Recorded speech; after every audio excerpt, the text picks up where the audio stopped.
Hi, Kim. I'm going to play through this first, and then we'll talk about it.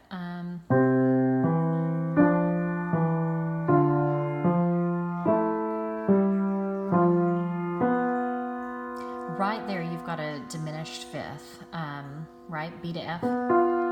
So remember, diminished fifths have to expand out, collapse in. So you'd have to go to C right there. The other thing you can think about, the other rule, I guess, is that a leading tone always has to go to Do, right? We don't want to break up the leading tone.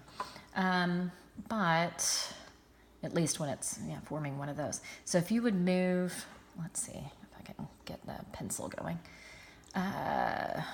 Just move to a C right here.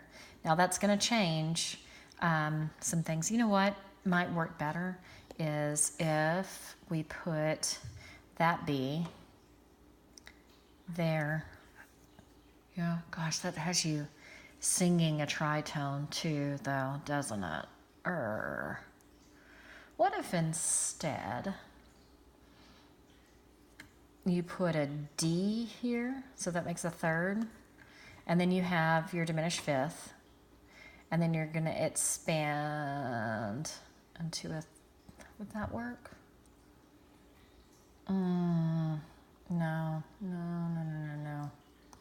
You really have to have that coming up. Okay. Either way, though, I think you're going to have to change that. Because melodically, you have a tritone. That's nice. Yeah, you hear it? So what if instead we go to an A here, if you want to do that, and then we can go up to the C. So together.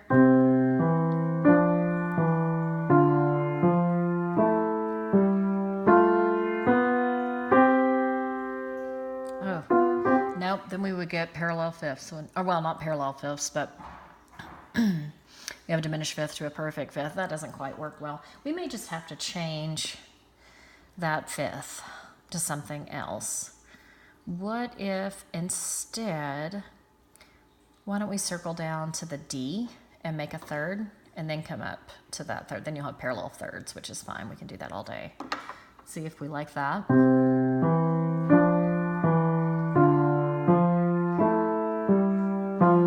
Oh, sorry.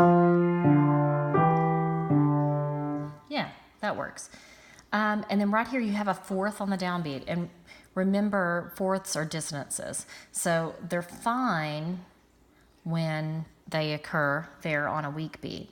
In that case, that would be a neighbor tone, right? But yeah, that is, not sure exactly what that is. So I can't use that. Remember, they have to be passing tones or neighbor tones. They have to be on weak beats.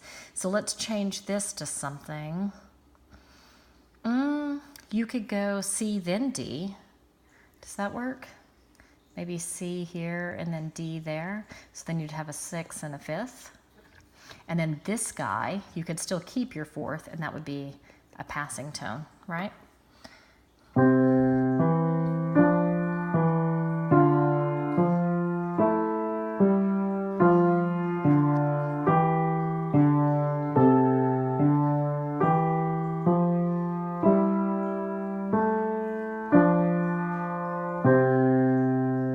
So, if you're going to just have two whole notes for the last two measures, then you've got to have, one of them has to, I can't believe I kept that on there when I was copying things, has to be the leading tone. So let's say you already have that as a half note. Let's just go ahead. Oh, but then we're going to be singing a tritone again, aren't we? That's where in your book, if you go over to page, sorry, it's sideways, but if you go over to page, I think it's 188 or something like that. Is that right? If I could get that to load. Anyway, it'll talk about proceed your penultimate measure, the sixth or eighth with the fifth. Okay? So if we did that, I think that would solve the issue. And you've got, let's see, then we could do a G there, So that would be a fifth, and then you would have a third going to an octave, and you have your leading tone. So now with all those changes,